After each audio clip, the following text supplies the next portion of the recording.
Hello and welcome to my channel. My name is David Novak. So the ostensible purpose of this video is to be an unboxing of my new book of sonnets. So if you're interested in hearing me yammer on about my poetry, after I open this box, I am sure I will do so, possibly at length, possibly ad infinitum, because it may well be the last occasion that I have to do such a thing. I did that recently as well. But since I have other packages around, I think I will open them first as kind of a teaser. So, I know everybody on BookTube goes through the whole story and tells everybody everything every time they make a video if there's something that kind of explains what they're doing. And I'm going to do that as well, just because. I have been reading the Gulag Archipelago and The Crusades by Stephen Runciman. And so what have I done? I have finished the First Crusade. I have finished The Kingdom of Jerusalem, and I have yet to read The Kingdom of Acre. The Kingdom of Jerusalem took me 21 days to read, and I am appalled at that. It took 21 days to read because in the midst of it, I took time out to write my book of sonnets. So it's excusable, but it's not in line with my personal goals, which is to read a book like this in less than 21 days. As far as the Gulag, I have read volume 1. I have not touched volume 3, and I am almost at the midpoint of volume 2, which is the fattest volume. So I'm actually past the midpoint of Solzhenitsyn's opus, and by the end of this evening, I expect to be past the midpoint of book 2. Book 3 is the shortest, I believe. So that's where that stands. Now, when I decided to mix those two books, reading one volume of Gulag and one volume of Crusades, I had been under the mistaken impression that Gulag was a fiction work. Excuse me. I don't want the cat to knock over the camera. I was wrong, and it's my habit to alternate one fiction with one nonfiction, so I have put myself in the corner of having to read 6 nonfiction volumes straight. So I decided, well, in order to get back into my rhythm, back on track, I must read 6 works of fiction when I complete this little project. I made a video talking about my pile of possibilities. There were a number of novels that had to do with Stalinist Russia, and I thought, oh, that might be the perfect thing. Well, I have nixed that idea. I'm going ahead with Gulag, but I believe that when I am done, I will have had enough of Stalinist Russia. So I have changed course, changed thought, and I have decided, at least for the first 3 novels that I will read. Well, one of them is not a novel, it's a collection of short stories. Let me say the first 3 fiction works. I'm going to read some gay fiction, and that's what a couple of these things are. So let me open up number 1 here. I know that there is nothing so exciting, nothing so good on YouTube as somebody opening up a package of mail that they got. And here it comes. Here it comes. Whoa. Oh, and it's got a sticker. Look at that. Books Run, We Buy Used.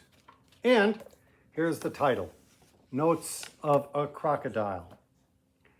This is a book that I first learned about on The Sluggish Reader, a BookTube channel, which I recommend. Please. And let me, well, I would like to read you what it says on the back, but unfortunately, this sticker is going to make that difficult to do.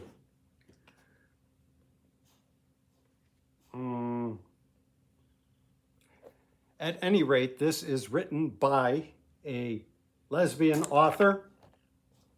Come on, you.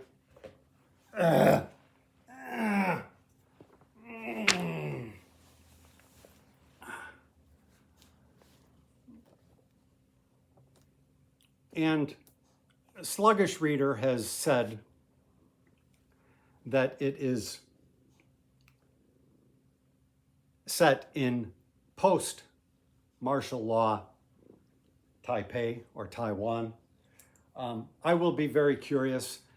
The author is nearly a contemporary of mine. I believe that she was born perhaps 5 years after I was, and she unfortunately died young, died early because of suicide. I spent some time in Taipei. I was there during the time of martial law, which ended sometime after I left. So she would have been growing up under martial law.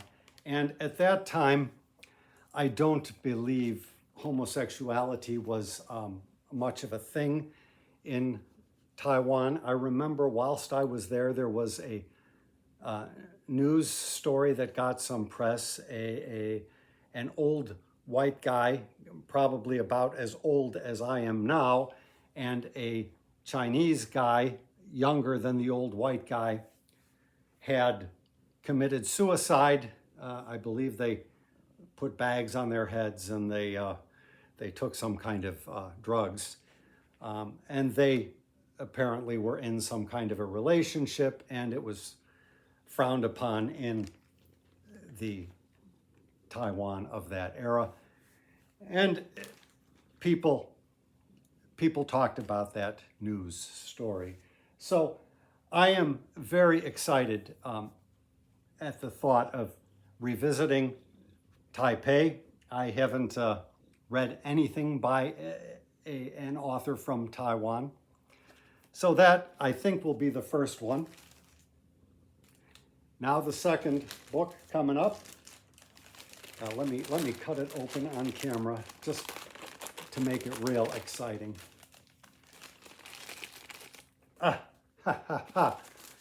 Now this one, I actually have two books here. And here they come. Well, they're nicely packed. So Invisible Life is the one that I intend to read. Now that is in pretty decent shape. The sequel, Just As I Am, looks like it's been bent up, and the back here is bent up. Well, I intend to read Invisible Life, which is the first one. Now, this is an author that I've heard about on the BookTube channel, To Be Black and Loved, where this author is spoken of very highly. So I went online to find this and found it for $3.50, I believe, with free shipping. And so whilst I was looking around, I also happened to notice that Volume 2, or the second in the trilogy, was also listed by the same vendor for $3.50 also with free shipping. So I decided, well, I might as well get them together. I like having 2 books come in one package if I can do that. It seems to protect them. Now, I can see already book number 1, well, let's see, let's hold them up. Book number 1 is obviously, it's not only thinner, but the font is bigger. So here's what we have. And I intend to read Invisible Life. If I am very enthused about it, I will consider Just As I Am, but more than likely I will not read Just As I Am. More than likely I will just flip through it. There is a 3rd volume to the trilogy, and as far as I could tell, it does not exist in this particular edition with this sort of cover, and that kind of bugs me. You would have to have a different style cover. So I decided I will hold off, and if I really love it and read the first 2, then I will read the 3rd one, regardless of what format the book comes in. So that's the second of the works of fiction that I intend to read. Now, the 3rd one I do not have yet, and that is God's Children Are Little Broken Things, which is a collection of stories and which I heard about on the BookTube channel of Daryl Sweet. I think that's his surname. And coming after having read The Night of the Living Rez earlier this year, I am very intrigued by reading more short stories. So that is the first 3 novels that I will read once I finish all of this.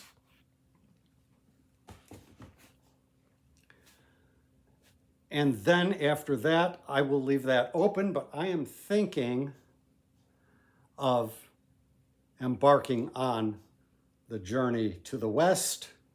I recently received those. It's 4 volumes. I received them in the mail and did a mail haul video about them. I can put a link to that in the description. So I am, even though that will put me over, it will be 7 books in a way, because 4 volumes of Journey to the West will almost be like the equivalent of reading 4 books. But I'm sure each volume is longer than this thing, or this thing for that matter. But I can always even out. Sorry to keep jumping up, but he wants to go and knock the camera over, doubtless. So that's where that stands. I can always get back on track and read an extra nonfiction work after I finish that, if indeed I do choose to read Journey to the West, which I'm seriously thinking of doing. Last year, I read The Plum in the Golden Vase in the David Roy translation and enjoyed it very much. And I do want to get back to some Chinese novels, and that seems like a good place to start because I have heard so much about it. So now, after all of that, a little bit of appetizer, on to the main course. Now this book, this box is bigger than you would expect. Usually I only buy like 1 copy for myself or 2 copies, one to give away. But in this case, this book has been requested, and so I have gone out and gotten 5 copies. Now, the shame of these are done by the self-pub site lulu.com, and I don't want to dissuade you from ordering this book. But please be aware that whereas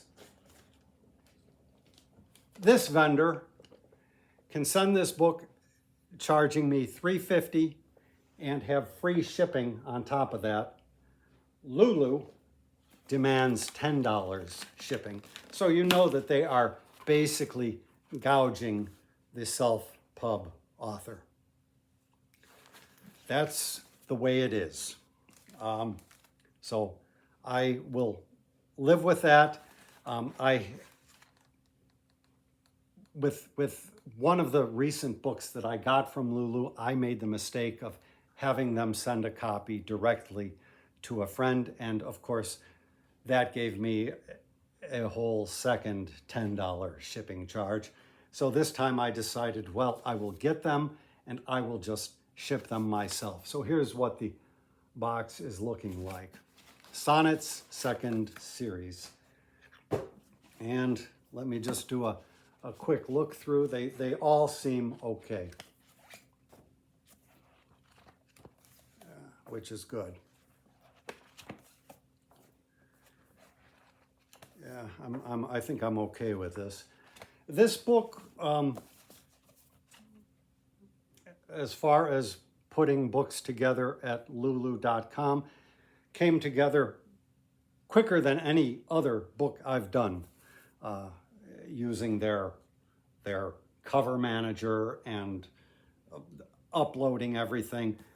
I think I did it in an evening. Of course, I had the text already well proofread before I decided to go upload, and then the uploading did not have any of the usual snafus. So let me tell you a little bit about this book. Starting off with the cover. This is a lion which can be found at the Detroit Institute of Arts. And the reason I selected it for the cover has nothing to do with the lion itself, but has everything to do with the lion's mane. Almost 30 years ago, I would guess 28 years ago, I would guess when I was 32, I published Sonnets. It was the first complete book of poems that I intended as such, meaning it was not a compilation of things grabbed from all over the place. I set out to write a book of sonnets, and by gosh, I did so. So I think in those days, I think I had to pay for this photograph. I had a designer who chose this, and I've considered using this since I had paid for it again, but God knows if it's even accessible anymore. It's on a zip drive somewhere, I am sure. So I thought, well, let me go through my personal photo library and see. My partner and I like to go to museums and take photos of art objects which please us, and I said there's got to be something with a spiral. And so the spiral exists in the main. So here's the two books, separated by 28 years.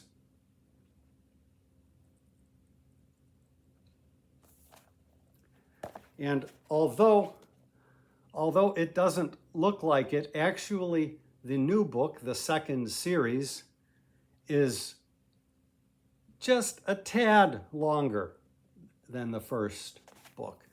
This book is not available at lulu.com, the self-pub site. If you want to get a copy of this, you're going to have to go to Bookfinder or Amazon or one of those sites where you can find used book vendors and pick up a copy there. And I invite you to do so as well. I would be very curious to hear somebody read both of these books in tandem and report on what they see as the differences between them. Now, as a writer, when T.S. Eliot wrote his introduction to a collection of poems of Rudyard Kipling, he mentioned that Kipling was a writer who effectively had no development. He sort of popped on the scene, fully formed, as it were, and throughout his long writing career, there was no development in his writing style. And that is pretty much the kind of writer that I have been. Now, there is a book that precedes this, which is while I was still learning the craft, titled Embodiment and Release. You can find that one somewhere if you like.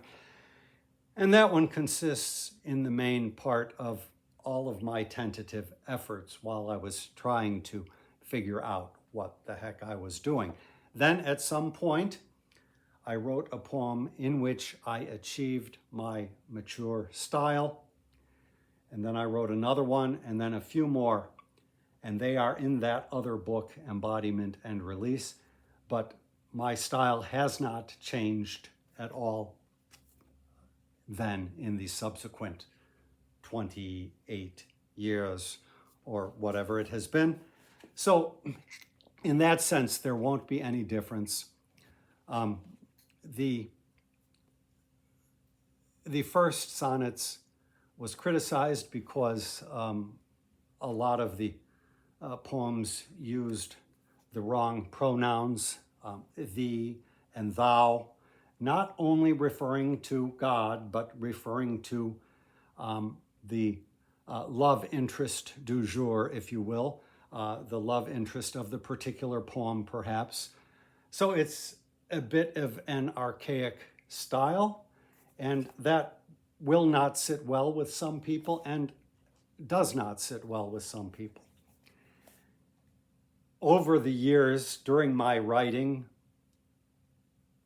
journey, I tried to work with that, but regardless, the use of the wrong pronouns comes naturally to me, and so I have continued.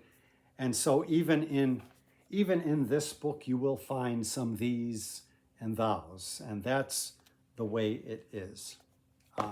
But aside from that, well, as soon as I started writing the second series of sonnets, I thought, I bet this is going to be my last book of poetry. I could be proven wrong. I've thought such things before, but this really seems likely. I had not done a sonnet sequence of this sort since that time. And returning to the form, it seemed like I am bookending my somewhat prolific writing career with similar works. I intended this as a standalone book, so I did not refer back to this book at all during the writing of this one until I got to the last 10 poems. And then I opened this up, flipped through it, and decided to address a point here or there that I felt I had moved on from or grown away from. So for an example, and BookTuber Matt Wall has a recent video, and I don't know that I can find that video. I recommend his channel for talking about writing poetry in general and being an artist in general. He does both of those things. And he talked about the dilemma of coming across some poems that he had written early, in which he espoused some, I don't know, some political viewpoints which he has walked away from. He said, I was working with the best information that I had at the time, and I don't believe in censoring those poems. He said they stand as the record. They're a record of what I was thinking at the time, and they exist also to show that I have since moved away from that. And there is certainly a poem in here. I wrote a Memorial Day poem, which I was pleased with at the time. And in the last 28 years, I realized that I had used a typically American both-siderism in the construction of that poem. It was something that was drummed into all of us in school in my generation. We had the Great Civil War, the North versus the South, but those boys, they were all good boys. They were good, honest, upright, laudable, commendable soldiers. From Robert E. Lee down to the lowest grunt in the foxhole or whatever. And of course, since the time of writing this book, I don't agree with that assessment anymore. Now it's pretty clear to me, even though the grunt in the foxhole may not have known exactly what he was fighting for, it was pretty well known to the actors on the scene at the time that the South was fighting for the maintenance and the extension of slavery. So, I think in one of the last 10 poems, I may have talked about that, or even before, because that poem has stuck in my craw over these years, and I've never addressed it anywhere that I can think of, and I don't address the poem specifically. So, if you are able to get copies of these, now this one, I don't know what to tell you as far as the exorbitant shipping fee that lulu.com is going to charge you. I will put links in the description for these books.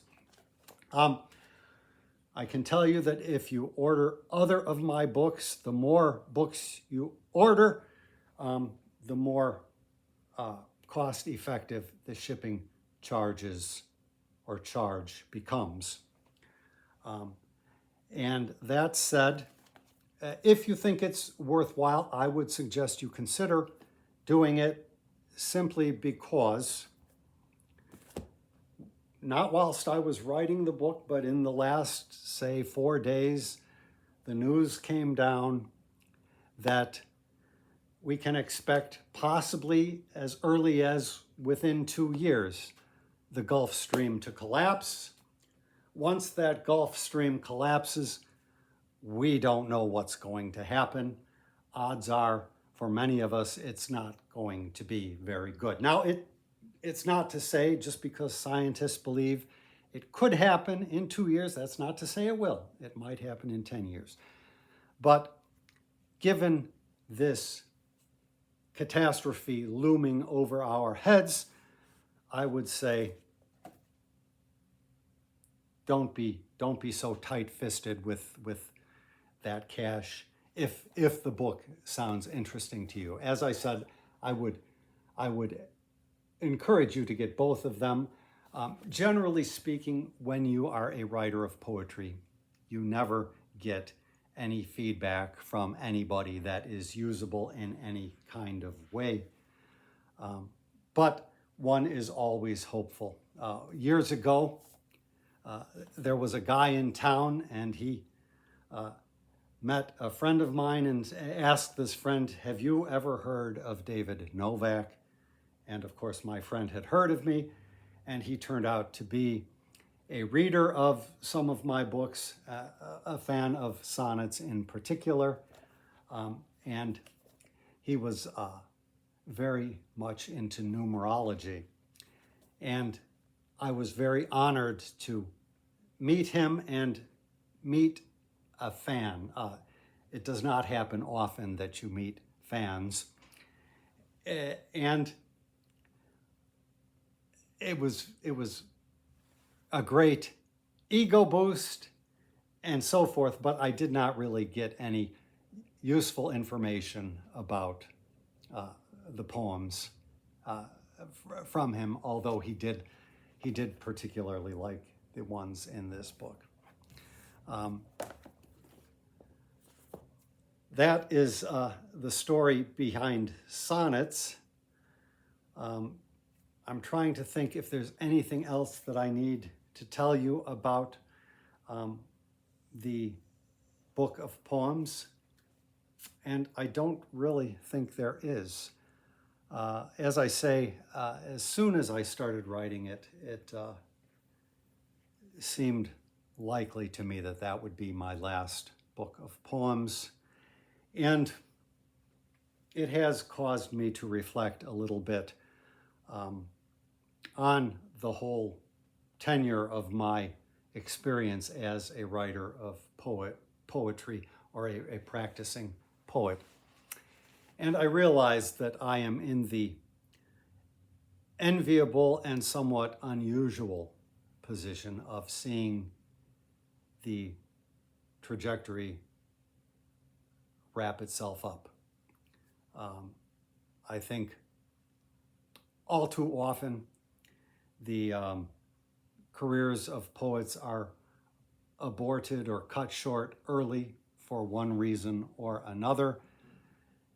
And in some cases, the initial period of inspiration leaves the poet, and yet they continue cranking out bad stuff. When T.S. Eliot finished his quartets, he still had, I don't know what, maybe a good 30 years left to live. But I think he recognized that that was it for him as far as the writing of poetry. He did write incidental poems, most of them not very good, including the cultivation of Christmas trees. Worth looking at if you're an Eliot fan, but in many cases, the writer does not have that degree of self-awareness. This is another one going up there. And so for me, perhaps a bit of celebration is due, just for having run the course, as it were. I post these videos presumably in a corner of YouTube which is known as BookTube. There's really no such thing, but that's what those of us who post videos talking about books refer to it as. And so if people refer to something as a thing, the thing must exist. Well, next to that, there is another little corner called AuthorTube. And I've looked here and there, and I realize that so much of what occurs, particularly on the internet, is sort of anticipatory videos, people striving to become a writer. And there are, not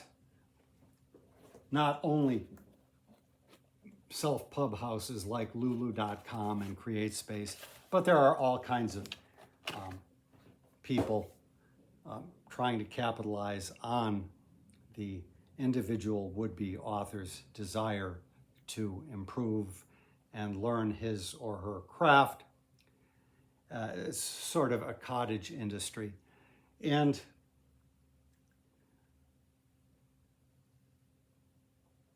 I realized that my story, now reaching completion, is apart from that. And this is the last thing, God willing, that I will write of poetry. Now, given a chance, I might write more plays, but I feel no urge to do so. The likelihood of my doing so is slim. And it's not to say, as I say, that this is the best book I ever wrote. I doubt that. It would not be for me to judge. In terms of technique-wise, I doubt there's much difference between the one and the other. Thematically, you will find that the focus of a 32-year-old is perhaps different than the focus of a 60-year-old. And that is the sort of response I would be curious to hear about if any of you decides to read these books. But no pressure, no obligation. Anybody who has been in the poetry game long enough is aware that sales are few. And in the event of sales, usually it's a dead letter at that point. You never hear back. You know, even the sales you would make at poetry fests and that sort of thing, which I used to do, never lead to any kind of, as I say, usable feedback. And at this point, the feedback would not be usable simply in the sense that I don't intend to write anymore, but it's still, as far as a self-learning process, it would be a curiosity to me. So I will leave that there. I am going to get back to my main goal of reading. So I am in the middle of volume 2 of the Gulag Archipelago. God willing, I will finish this up in less than 21 days, and then I will undertake the history, or the Kingdom of Acre by Stephen Runciman, also, God willing, in under 21 days, and then the final Gulag volume. And after that, I will be into the novels and the works of fiction that I showed you at the beginning of this video. I'll leave it at that. Thank you very much for stopping by my channel.